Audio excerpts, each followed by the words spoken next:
Guys, ito na guys ang araw na hinihintay nating lahat. Dumating na po talaga, no? Hindi na mapigilan ito. Parang kailan lang. Parang kailan lang. Ito na ngayon, si Joy Diwata.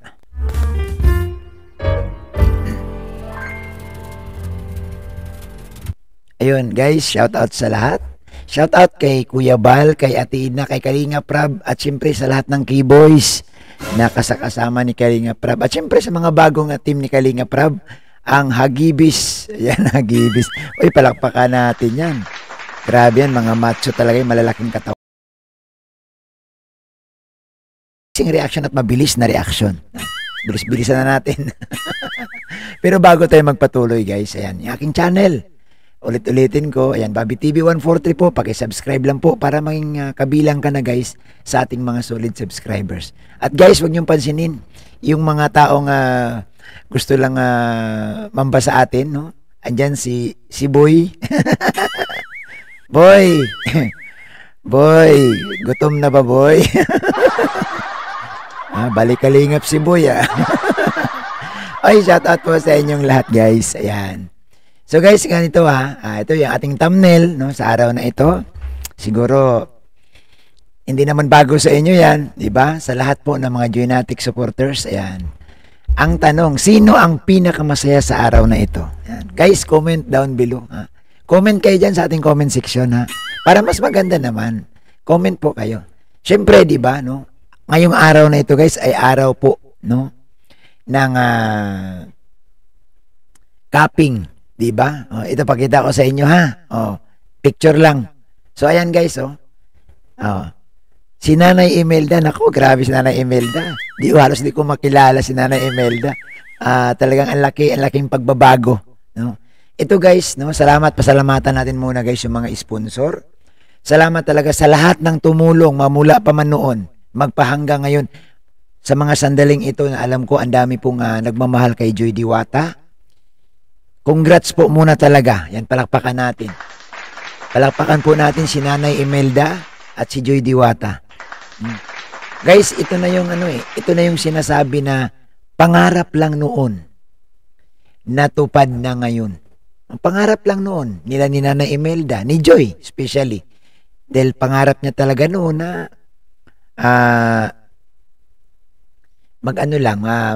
makapag-aral, pangarap, pero sa kabutihang palad sa awa ng Panginoon, talagang hindi natutulog ang Panginoon. Talagang binigay nila yung mga pangarap ni Joy Diwata. At syempre, sa araw na ito guys, sino ang pinakamasaya? Alam niyo ba kung sino ang pinakamasaya? Syempre, walang iba, no? Si Nanay Imelda. Guys, wala nang makakatalo niyan. Ang isang Nanay Imelda, ang isang nanay na, naku guys, ito siya noon guys, Ganyan siya noon. Ganyan si Nanay Imelda noon. Ganito si Nanay Imelda noon. Ang layo na guys ni Nanay Imelda ngayon. Ayan na po si Nanay Imelda. Pakinggan natin. Ano bang sinasabi ni Nanay? Hindi ako pabahayan. Makatapos lang po yung dalawa kong anak kasi hindi ko na po kaya magpaaral. Ayan. Huwag na po kaming pabahayan. Makapag-aral lang ang dalawa kong anak. Kasi hindi ko na kaya. Iniinda na po talaga ni Nanay ang kahirapan. Pero, Nay, kalma lang.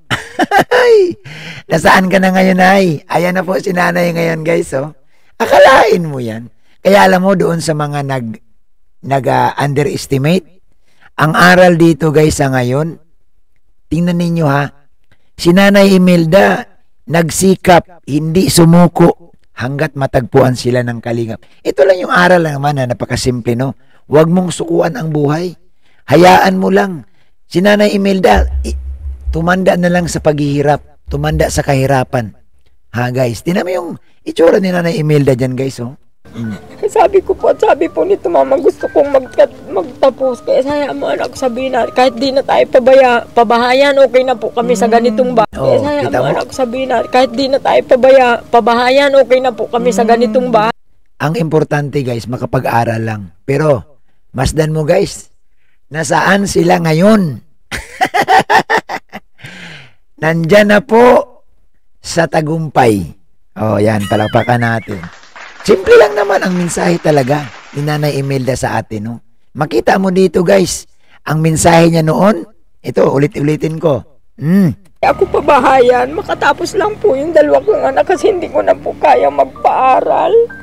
Wag na po kaming pabahayan, wag nyo na akong bigyan ng magandang bahay. Mahalaga sa akin, anak ko, makapag-aral lang, matulungan.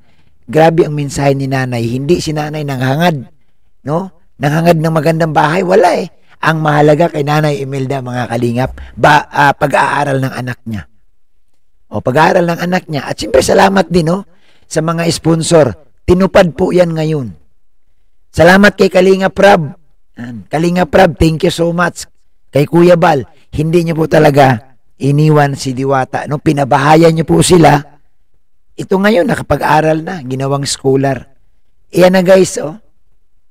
Grabe no, ang sarap namnamin. No, na ganito lang kayo noon. Sabi ko po, iiyak-iyak lang noon. Diba guys, no? Ganyan lang sila noon guys. Si Nanay Imelda, panay ang iyak.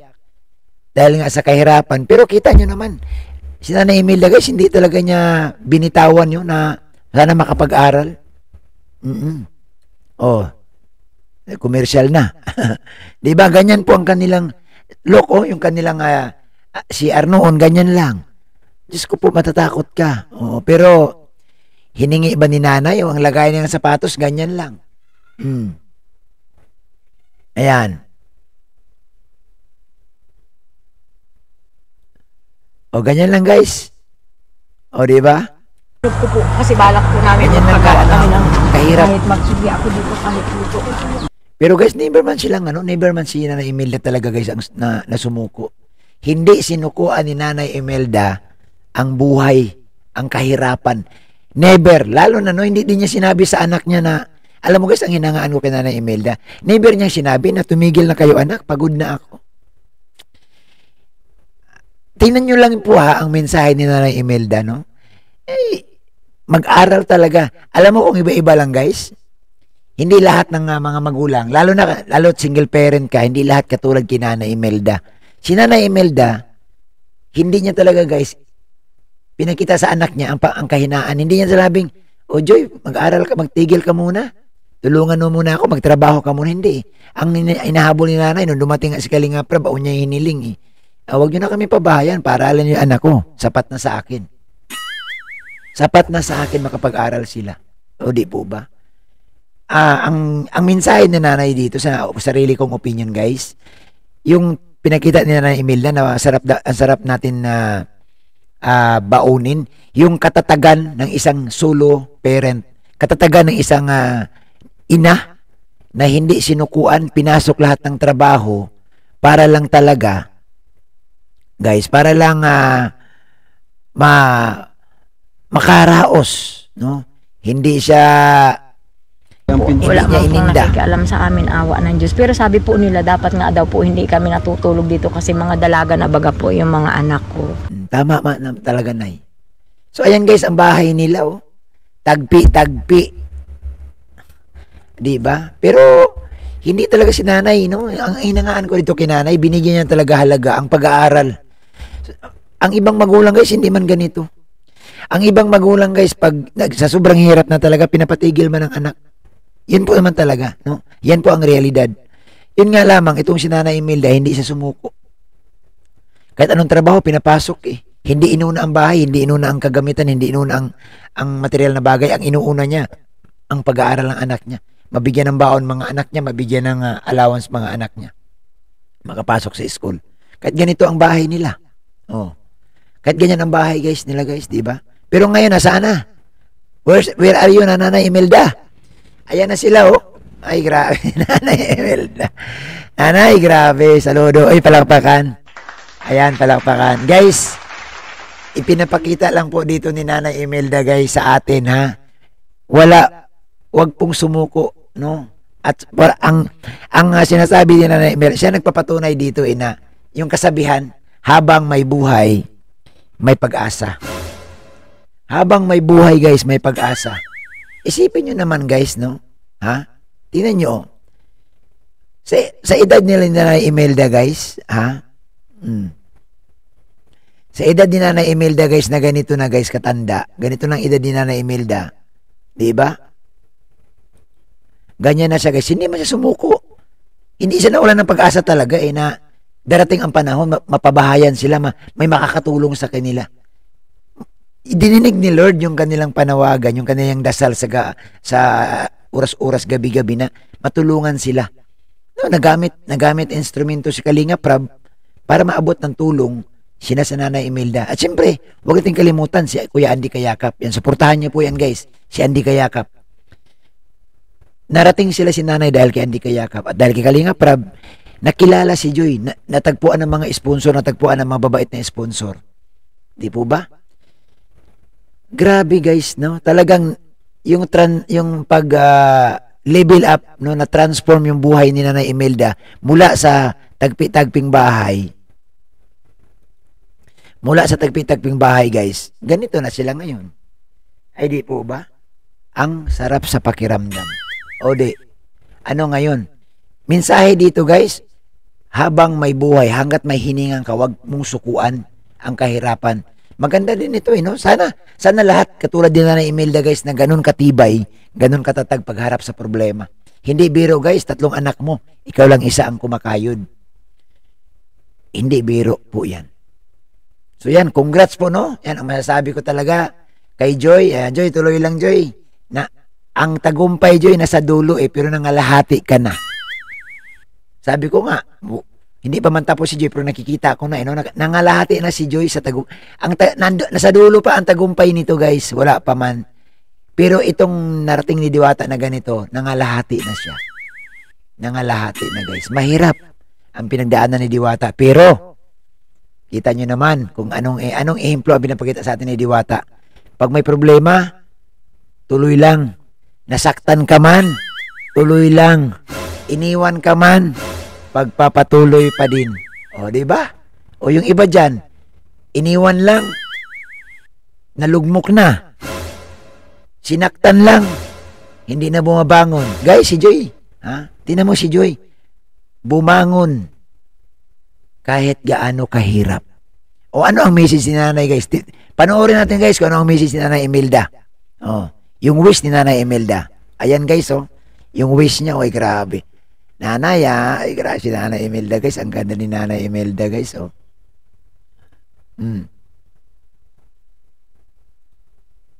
Sandali lang, guys, ayusin na natin, para marinig natin lahat. Ayan. Nay? Sana yun. Nawala yung wish ni Nanay Imelda, guys. Wait lang, hanapin. Guys, hanapin ko yung wish ni Nanay Imelda. Mahalaga ito, no? Mahalaga ito, guys, yung wish ni Nanay Imelda na mapanood nyo rin para naman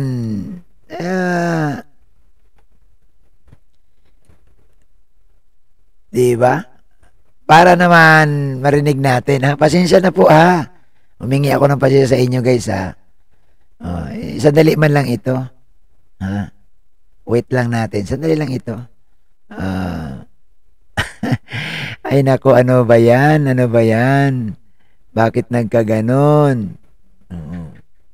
Ayan, guys, ito yung wish ni Nanay Imelda. Kalingap, no? Ayan, masaya ka ba na ngayon? Anong wish mo na kung sakali na? Anong wish mo sa ating mahal na Diyos kaya Makayala? Bigyan pa ko Kuya Andy ng mahabang buhay para masubaybayan ko pa, Kuya Andy, yung mga anak ko. Iyon ang hanggang tama. sa magkaroon sila ng kanya-kanyang pamilya, Kuya Andy. Ayan, yun ang... di ba? Guys, napakagandang mensahe ni Nanay Imelda. Anong wish mo na kung sakali na? Anong wish mo sa ating mahal na Diyos kaya Makayala? Bigyan pa ko Kuya Andy ng mahabang buhay para masubaybayan ko pa, Kuya Andy, yung mga anak ko. Iyon ang hanggang sa tama. magkaroon sila ng kanya-kanyang pamilya, Kuya Andy. Ayan, yun ang tama. Guys, no, grabe ang message. Ito talaga, siya ngayon ang pinakamasaya sa lahat. Siyempre, masaya din sila Kalinga Prab, Kuya Bal, masaya din yan. Guys, siya ang pinakamasaya ngayon. Bakit? Ba't ko nasabi? Nanay yan, no? At nakikita niya na, guys, yung kahirapan nila noon, unti-unti nang nababago ngayon. Di po ba? So, yun na naman, guys, yung aking reaction. Ako po, napahaba tayo, Pasensya na po kayong lahat. At muli po, salamat sa lahat ng sponsor. Hindi ko naman po kayo maisa-isa no? Sponsor ng Junatics. Pero sa inyong lahat po, salamat at nandyan kayo. Thank you so much po sa inyong lahat at huwag niyo pong huwag kayong magbabago, no? Patuloy lang po sa pagsuporta sa mga katulad ni Joy Diwata. Ang sarap sa pakiramdam guys na mayroon tayong isang bata, isang dalaga na mabago ang buhay, mapaaral dahil po sa inyo. Kaya salamat po sa lahat ng sponsor. At syempre, salamat po sa Team Kalingap, kay Kuya Bal, kay Atid na kay Kalingap Rab. Mabuhay tayong lahat. God bless mga ka-Joynatics.